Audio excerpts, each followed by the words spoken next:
Lisa Wright stood at the large window, looking at the stars. The space station, Harmony of Stars, was huge. It was bigger than anything humans had ever built. Lisa adjusted her uniform and took a deep breath. As the first human representative to the Galactic Conclave, she felt the weight of all Earth on her shoulders. "Commander Wright, the Council will see you now," said a small blue alien with 4 arms. Lisa nodded and followed the alien through the curved hallway. The walls glowed with soft light. Aliens of different shapes and sizes moved past her. Some had too many limbs. Others had no limbs at all. Some looked like giant bugs. Others looked like walking plants. The council chamber was a large room with a round table. 27 seats were filled with aliens from 27 different worlds. Lisa was the 28th, the only human.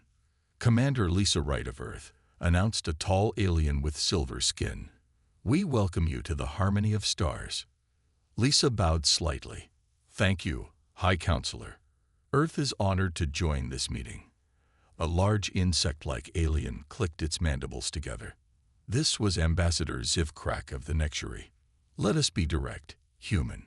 Your species concerns us." Lisa kept her face calm, though her heart beat faster. "Concerns you? In what way, Ambassador?"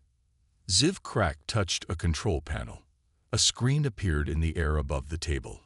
It showed scenes from Earth, war footage, extreme sports, people arguing, car races, boxing matches. "We have studied your broadcasts," said another alien with purple fur. "Your species appears unstable. You seek danger. You fight each other. You consume substances that harm you for fun." Lisa swallowed hard. The aliens had been watching Earth TV and movies. Of course they thought humans were crazy. "Our species is young," Lisa said carefully. "Yes, we are different from your cultures in some ways, but we're eager to learn and grow as part of the galactic community." An alien that looked like a floating jellyfish spoke next. Its voice was soft and musical.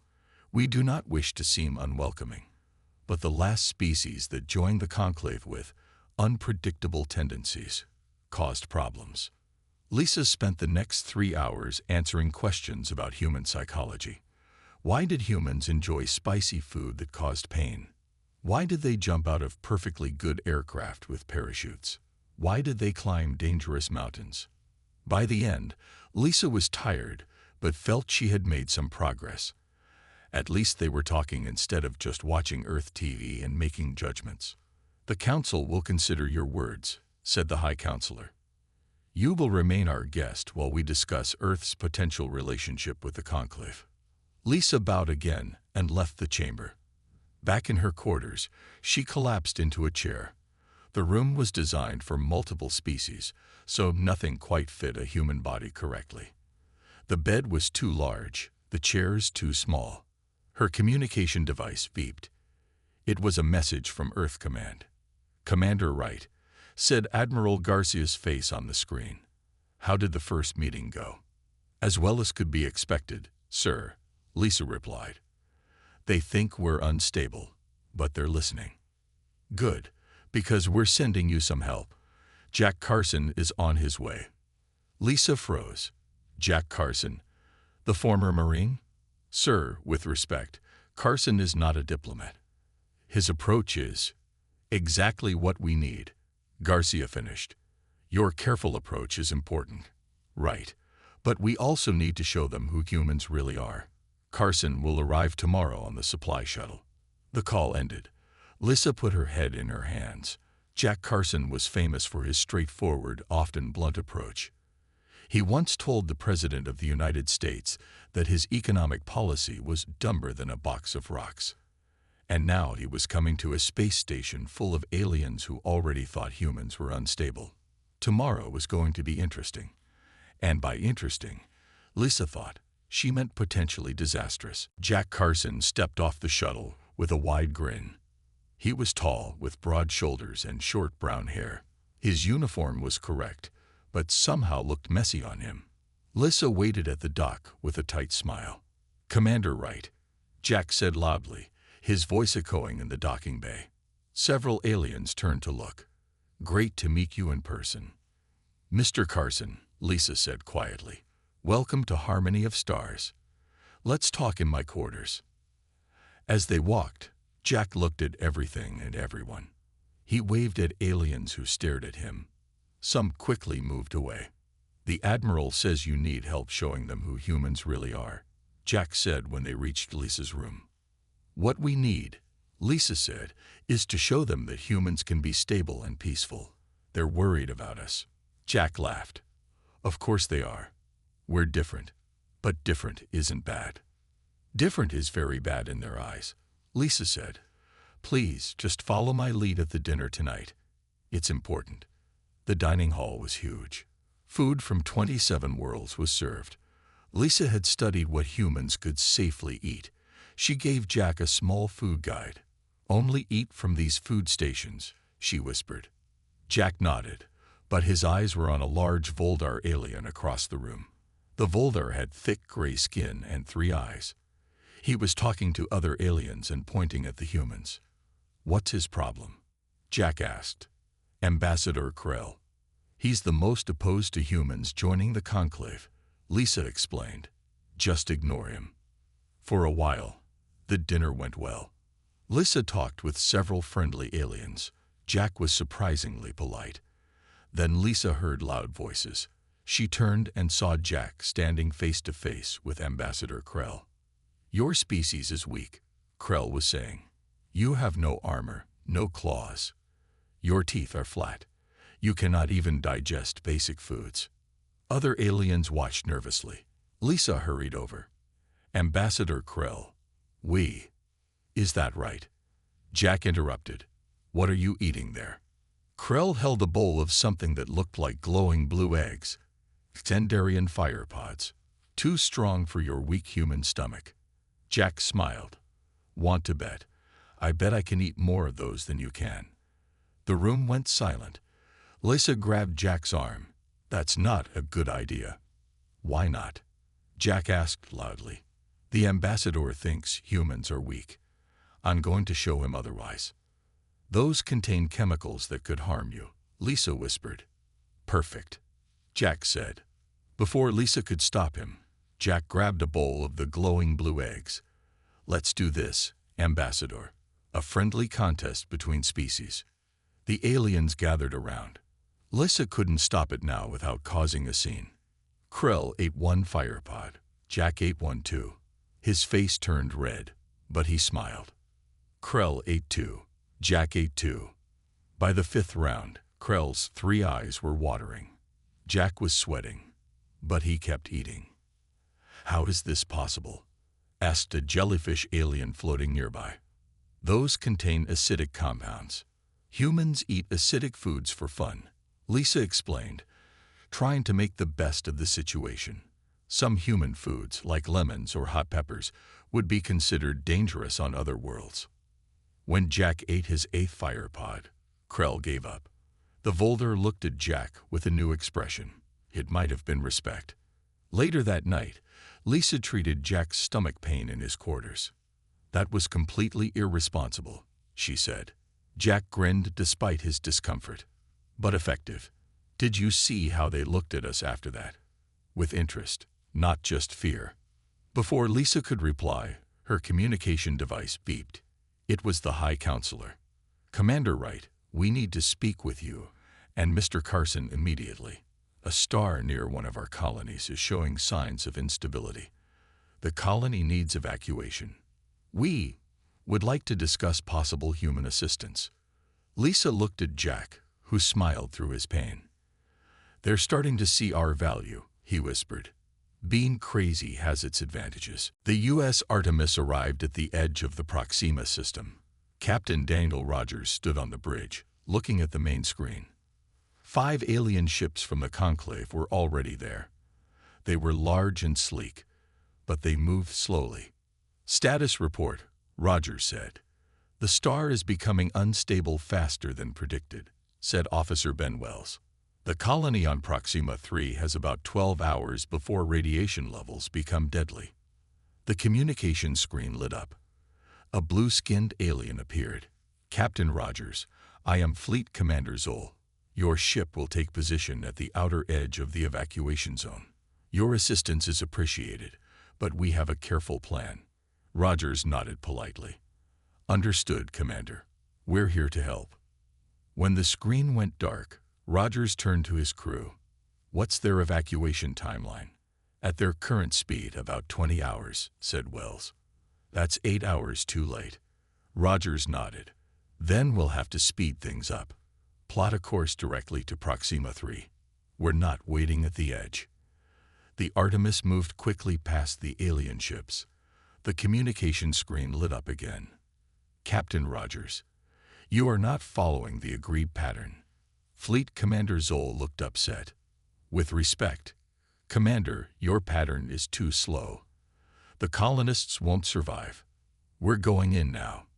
Rogers ended the call. The Artemis headed straight for the colony. The colony on Proxima 3 was home to about 5,000 aliens. They looked like walking plants with blue leaves. They moved slowly and carefully. They'll never evacuate in time at that pace, said Susan Kelly, the ship's doctor. Their biology makes them naturally slow. Rogers nodded. We'll have to adapt. Send down all available shuttles and request permission to use our gravity assists. Gravity assists were special devices that could create low-gravity fields. They were used on Earth to help injured people move. Here, they might help the plant aliens move faster. The alien leaders were hesitant at first, but when Rogers explained that the star was destabilizing faster than expected, they agreed. The human shuttles landed. Crews set up gravity assists throughout the colony. In the lighter gravity, the plant aliens could move 3 times faster without hurting themselves. Captain, Wells called from his station on the bridge. The star is starting to release radiation bursts. We have less time than we thought. Rogers made a quick decision. Get as many colonists as possible onto our ship. Tell the Conclave ships to do the same. Hours passed. Almost all colonists were evacuated. Then the sensors beeped a warning. Massive radiation wave coming. Wells shouted. 3 minutes until it hits the planet. There were still 200 colonists on the surface, with only one shuttle. They'll never make it to orbit in time, said Kelly. Rogers looked at the screen, thinking fast. What if we go down instead of up? The radiation will hit the upper atmosphere first. You mean, fly into the radiation belt? Wells asked in shock. No, below it. Skim the surface. The planet itself will shield us for about 10 minutes, long enough to get the last colonists. The crew looked at him like he was crazy, even by human standards. This was an extreme plan. Do it, Rogers ordered. The Artemis dove toward the planet, flying just above the surface. The radiation belt burned above them. They reached the last group of colonists and loaded them quickly. When they tried to leave, a radiation burst hit the ship's engines. We've lost 30% power, Wells reported. Reroute emergency power, Rogers ordered calmly. We only need enough to break atmosphere. The ship shook violently as they pushed through the thickening radiation. Warning alarms blared. The heat shields began to fail. But they made it. The Artemis broke free of the planet's pull just as the massive radiation wave hit the surface. In the safety of deep space, Fleet Commander Zoll contacted them again. Captain Rogers, the alien said slowly, your methods were unconventional, dangerous, against all proper protocols. There was a pause. But you saved everyone. Not a single colonist was lost. Rogers smiled tiredly. Sometimes, Commander, you have to break the rules to do what's right. As the Artemis rejoined the Conclave fleet, Rogers noticed the alien ships kept a little extra distance from them, as if they weren't quite sure what these unpredictable humans might do next. Dr. Olivia Martinez looked at the large screen showing complex equations. She had been on the Conclave Science Station for 3 weeks now. The aliens were brilliant, but worked in ways she found strange. Dr. Xal, what if we try a different approach? She asked the tall, thin alien with pale skin. Dr. Xal blinked his large eyes. What do you mean? We are following the standard research method. Step by step. Olivia sipped her coffee, her fourth cup that day. Yes, but we could save time if we test multiple variables at once. The 5 alien scientists in the lab all looked at her with expressions she had learned meant shock or concern. That would be imprecise, said Dr. Vreen, a squid-like alien. How would we know which variable caused which effect? We'd analyze the patterns, Olivia said. Make educated guesses. The aliens looked even more disturbed at the word guesses. Science is not about guessing, Dr. Xal said firmly. It is about certainty. Olivia sighed and returned to her work. The conclave was studying a strange energy pattern from a distant galaxy. At their current pace, it would take years to understand it. That night, after the alien scientists had gone to their rest periods, Olivia stayed in the lab. She knew they disapproved of her long work hours, but she couldn't help it. She set up the tests her way, running multiple simulations at once. By morning, she had results. Not complete answers, but strong hints about the energy pattern's nature. Dr. Xal was the first to arrive. You did not rest, he asked, concerned. I got some work done, Olivia said, showing him her results. The alien studied her data with growing surprise. This would have taken weeks with our method. How did you know which tests to run together? Olivia smiled. I didn't know for sure. I had a hunch based on similar patterns I've seen before. A hunch. Dr. Xal seemed confused. Before Olivia could explain, alarms blared throughout the station. Warning. Containment breach in Lab 7. Emergency protocols activated. Lab 7 was where they kept unusual material samples. A voice came over the communication system. The crystal sample from Sector 12 has destabilized, reported a panicked alien voice. Energy readings are climbing rapidly. Olivia and Dr. Xal rushed to Lab 7. Other scientists were gathered outside, looking worried. Through the window, they could see a glowing crystal floating in a containment field that was flickering. The field is failing, said Dr. Vreen. If it collapses completely, the crystal's energy will damage the station severely. We must evacuate, Dr. Xal decided. The safety protocols are clear. Olivia looked through the window, thinking fast. What if we create a resonance feedback loop? Use the station's own shield systems to contain the energy. Impossible, Dr. Xal said. The systems aren't compatible. We could make them compatible, Olivia insisted. We just need to modify the frequency modulators. That would violate at least 7 safety protocols, Dr. Vreen said, horrified. Olivia was already moving to a control panel. Better than losing the station. The aliens watched nervously as she bypassed security systems and rerouted power. Her fingers flew across the controls. I need access to the main shield controls, she said. After a moment's hesitation, Dr. Xal used his authorization code. Olivia connected systems that were never meant to work together. She calculated adjustments in her head, making what the aliens would call wild guesses, but what she knew were educated estimates based on experience. The crystal's glow intensified. The containment field flickered more rapidly. Now, Olivia shouted, activating her makeshift solution. Energy surged through the station's systems.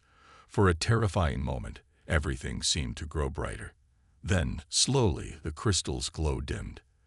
The energy was being channeled safely away.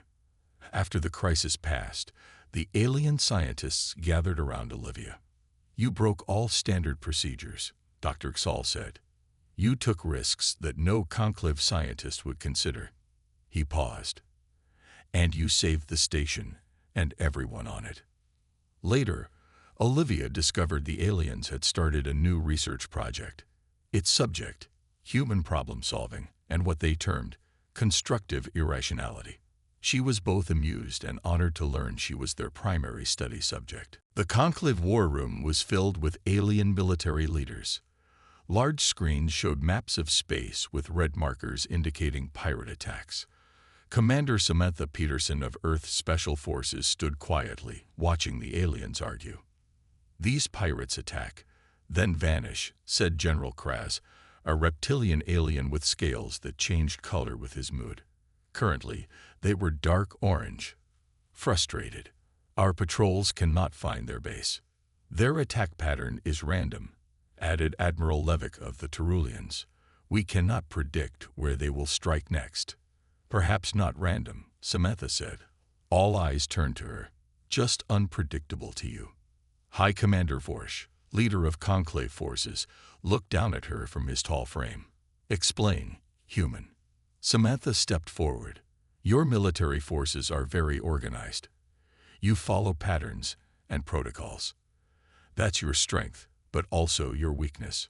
She touched the screen, highlighting several attack locations. "The pirates know this. They know exactly how you'll respond to each attack. And you believe you can do better?" Vorsh asked skeptically. "Humans specialize in unpredictability," Samantha said with a small smile. "Let me form a small team. We'll find them." After much debate, they agreed. Samantha selected 5 humans from various Earth military branches. None looked impressive to the aliens. They were not the biggest or strongest humans, but each had skills Samantha needed. "Your plan is to disguise yourselves as maintenance workers." Admiral Levick asked in disbelief when Samantha explained her strategy. "And drink alcohol with pirates." "People talk when they drink," Samantha said.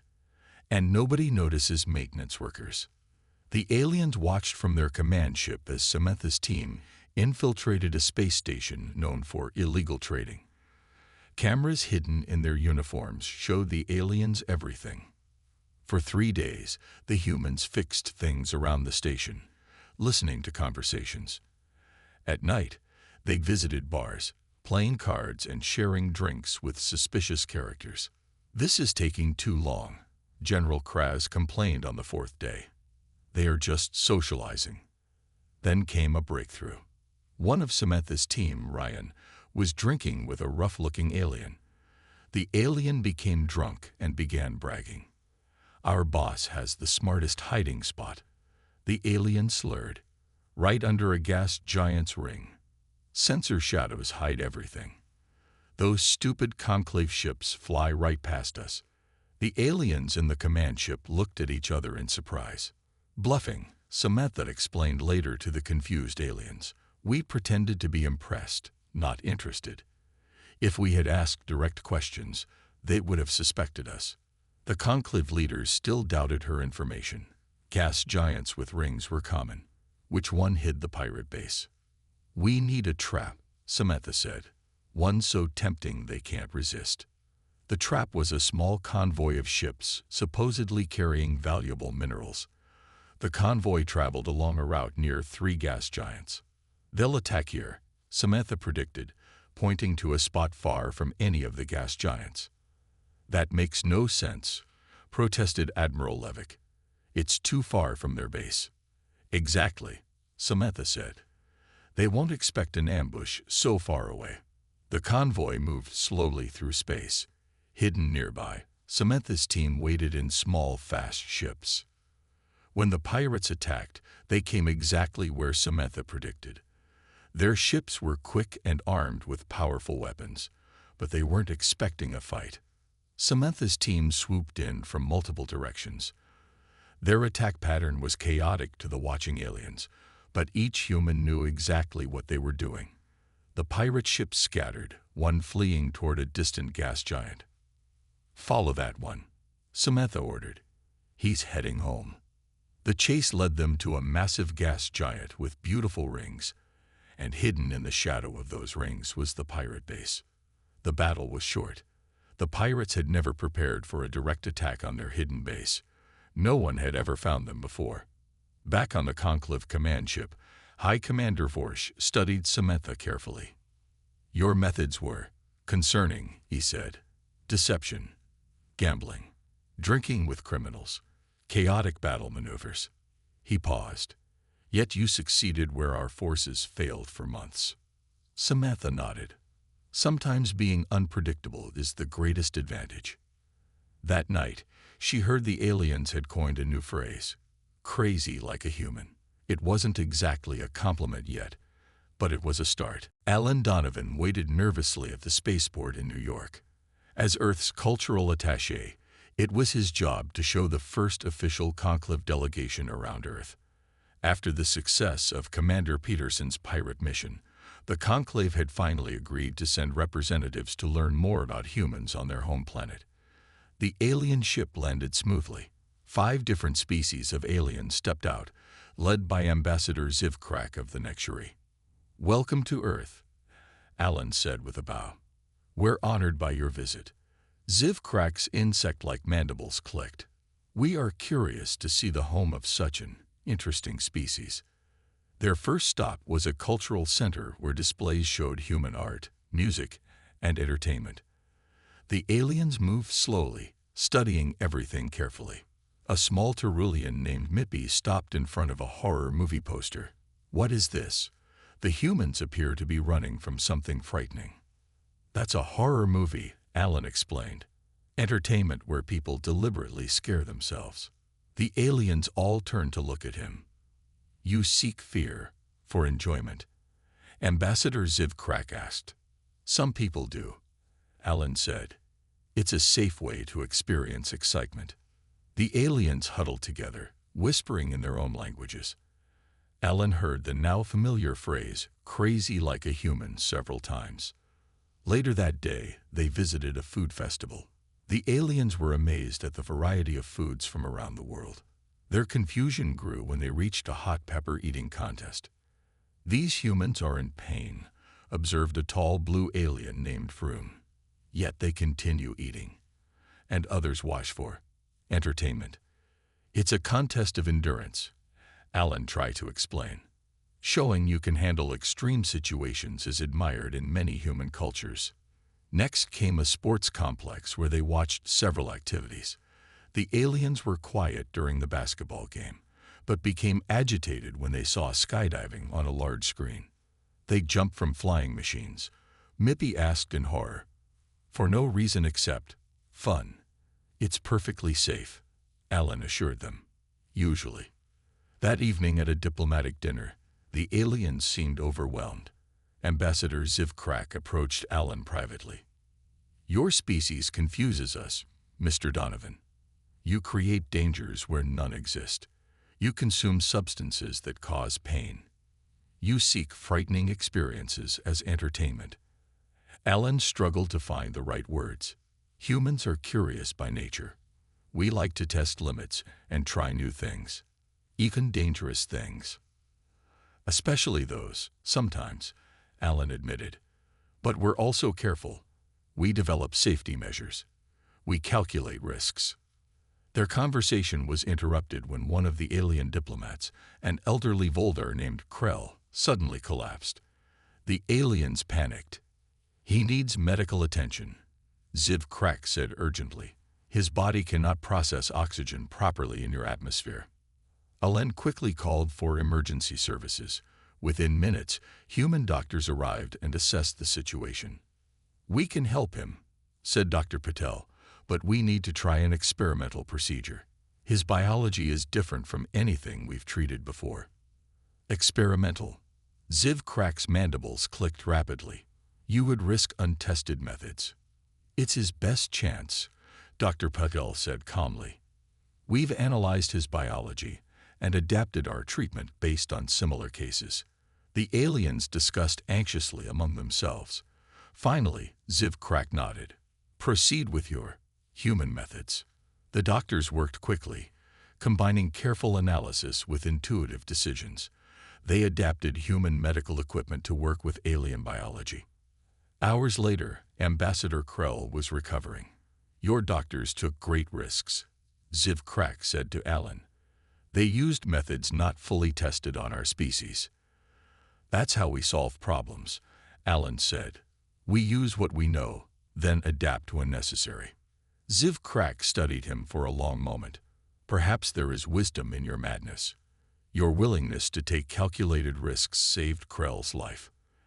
As the aliens prepared to return to their rooms that night, Alan overheard Mippy speaking to the others. "I wish to try this ice cream tomorrow," the small alien said, "even though it is dangerously cold." Alan smiled.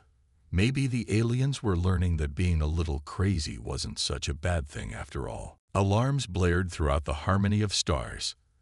Admiral Maria Collins ran to the Conclave War Room, joining the alien leaders already gathered there. The room was tense with fear. "What's happening?" she asked High Commander Vorsh. "An unknown species has attacked 3 Conclave worlds," Vorsh said, his voice grim. "They call themselves the Vex. They appeared without warning at the edge of our space 2 days ago." The main screen showed alien ships unlike anything Maria had seen before. They were dark and angular, moving in perfect formation. "Their technology is advanced," continued Vorsh. "But worse, they use weapons that target neural patterns common to most conclave species. The weapons cause confusion and fear, making organized defense impossible." "Do these weapons affect humans?" Maria asked. "Unknown. No human worlds have been attacked yet." The door opened and Lisa Wright rushed in with Jack Carson. In the months since first contact, both had become respected representatives. "We've received reports from the attacked worlds," Lisa said. "The pattern suggests they're heading toward the Conclave headquarters next." Jack studied the tactical display. "Your ships are arranged in standard defensive formations," he noted, "the same ones you've used for centuries." "They are proven effective," said Admiral Levick defensively. "Against conventional enemies," Jack pointed out. "This enemy seems to know your tactics too well." The aliens looked at each other nervously. "What do you suggest?" asked High Commander Vorsh after a long moment. Maria stepped forward. "Let Earth lead the defense. Our ships, our tactics." The alien leaders were silent. For centuries, the Conclave military had operated in specific ways. Changing now, in a crisis, went against everything they believed in. "The Vex weapons target your neural patterns," Maria reminded them. "Humans are different. We might be immune." Finally, Vorsh nodded. "Proceed, Admiral Collins." Maria immediately contacted all human ships in Conclave space. "This is Admiral Collins. We are taking command of the defense of Conclave headquarters. Prepare for Battle Plan Omega." "Battle Plan Omega?" asked Zivkrak. "What is this plan?" Maria smiled slightly. "It's not really a plan. It's a framework for improvisation." The alien leaders looked horrified. Over the next hours, Maria positioned human ships in seemingly random patterns. She placed some ships behind moons, others within asteroid fields. "Your formation makes no tactical sense," Vorsh observed. "Exactly," Maria replied. "The enemy won't be able to predict our movements." They didn't have to wait long. The Vex fleet arrived, moving in perfect unison toward Conclave headquarters. They ignored the apparently scattered human ships. "Now," Maria ordered. Human ships burst from hiding places, attacking from all directions at once. Their movements seemed chaotic, but were actually carefully coordinated. Each captain had freedom to make decisions based on the situation, not rigid protocols. On the main view screen, everyone watched as the Vex ships tried to respond. For the first time, their perfect formation faltered. "Their weapons," Levick said in surprise. "They're not working against the humans." Maria nodded. "Our brains are wired differently. We're immune." The battle raged for hours. The Vex ships fought skillfully, but they couldn't predict what the humans would do next. Gradually, they began to retreat. When it was over, the war room was quiet. The aliens stared at Maria with new understanding. "You saved us," Vorsh said finally, "with tactics no Conclave commander would ever consider." "That's our strength," Lisa explained. "Humans don't think like everyone else." "For centuries," Zivkrak said slowly, "we have valued order and predictability. We thought your chaotic nature was a weakness, a sign of primitive development." "And now?" Jack asked. Now we understand, Zivcrack replied. Your unpredictability is not a flaw. It is an adaptation, a different kind of strength. 1 month later, the conclave officially recognized Earth as a full member. In a special ceremony, humans received a unique classification never given to any species before: constructively unpredictable allies. As the ceremony ended, Ambassador Zivcrack approached Lisa. I was wrong about humans, he admitted.